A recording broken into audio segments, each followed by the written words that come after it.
Let's dive into a technology so powerful it can literally rewrite reality, making it almost impossible to tell what's real from what's fake. This is the deepfake deception. Now, our deep dive today is all based on the fantastic work AI Deception, the Deepfake Crisis of Truth by McLean. And to kick things off, let's start with a question that really gets to the core of this whole thing. For basically all of human history, we've trusted our eyes and ears to tell us what's real. It's fundamental. But what happens when that link is broken? What happens when seeing, well, it just isn't believing anymore? And that very question drops us right into our first section. Seeing isn't believing. We're going to break down the technology that's causing this whole crisis. So, what exactly is a deepfake? Well, think of it like this. It's video and audio created by AI that's so convincing it can literally make up events out of thin air.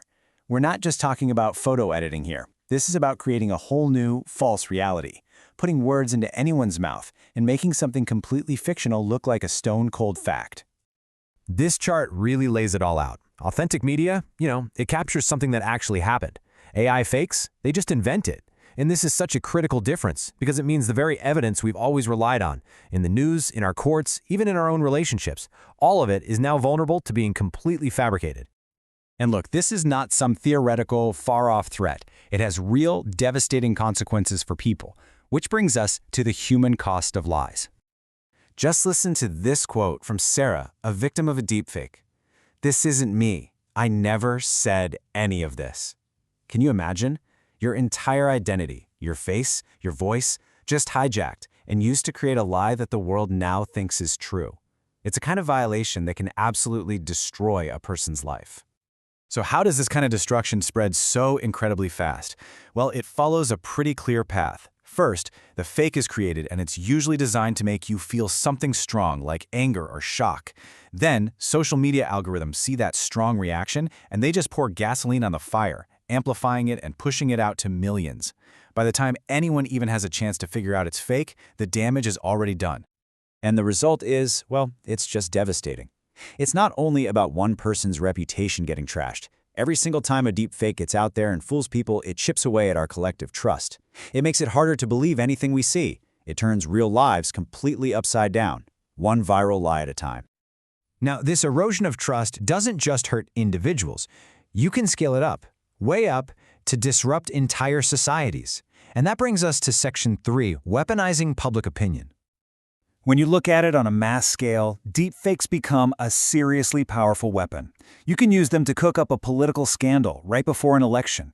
You can create fake evidence to push people towards violence. Or you can just flood the internet with so much nonsense that nobody knows what to believe anymore. It destabilizes the very foundation of how a society works. The potential for political disruption here is just immense. We're talking about a technology that can undermine the very idea of an informed democracy by destroying trust between people, trust in our leaders, trust in our institutions, trust in each other. Okay, so that's a pretty daunting picture, I know, but we're not powerless here. The fight is already on, and that brings us to the solutions in Section 4, fighting the deception. This is the key question, right? In a world where our own senses can be tricked this easily, how in the world do we fight back against the lies? Well, the answer really has two parts. First, it starts with us, with you and me. We have to adopt a totally new mindset. Instead of just passively scrolling and consuming, we have to become active investigators of the information we see. That means questioning things, especially if it makes you really emotional. It means checking sources before you share something. It means building up our own mental defense against being manipulated. And the second part is arming ourselves with the right tools. There's a whole ecosystem of defense growing around this. Fact-checking sites are your first line of defense. New AI detection tools are getting better all the time. But maybe the most crucial things are widespread media literacy education and us, the public, demanding more transparency from the platforms that let this stuff spread. Because here's the deal. Technology can help, but it's always going to be this cat and mouse game. The fakes will get better, and then the detectors will get better, and on and on. That means the most important firewall isn't on a computer, it's the one inside our own heads. The ultimate responsibility really does lie with each of us.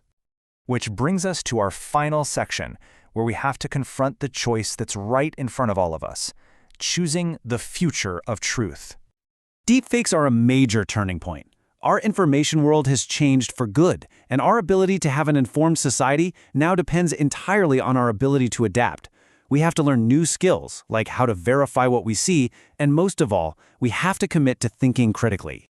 So I'll leave you with this. The technology is here, it's not going anywhere. The future isn't about somehow getting rid of deepfakes, it's about building a society that's resilient to them. The question isn't just what is true anymore, it's what will we choose to believe? Will we choose to be informed, or will we choose to be deceived? That choice is ours.